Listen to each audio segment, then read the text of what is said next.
যাই হয়ে যাক না কেন ধর্নায় বসলে নাকি সবসময় ইতিবাচক একটা দিক উঠে আসে তৃণমূল কংগ্রেসের।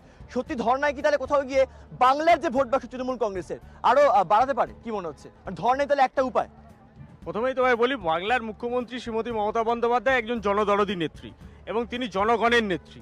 তিনি সবসময় ভারতবর্ষের সহ পশ্চিমবঙ্গের গরিব মানুষের পক্ষে সবসময় সওয়াল করেছেন এবং গরিব মানুষের রুটি রুজির কথা তিনি সবসময় চিন্তা করেছেন। তুমি দেখেছো ভারতবর্ষের কোনো রাজ্যের এরকম মুখ্যমন্ত্রীকে দেখতে পাবে না যে সাধারণ মানুষের জন্য এতগুলো প্রকল্প এনেছে। আজকে মমতা বন্দ্যোপাধ্যায় সাধারণ মানুষের জন্য প্রকল্প এনেছে, কিন্তু তুমি দেখেছো যে কেন্দ্রের প্রকল্প 100 দিনের কাজ পশ্চিমবঙ্গের মানুষ কাজ করেছে। সেই গরিব মানুষগুলো যেহেতু বিজেপিকে ভোট দেয়নি, সেই 100 দিনের টাকা কেন্দ্র সরকারের প্রকল্পের টাকা ন্যায্য টাকা আটকে দিয়েছিল।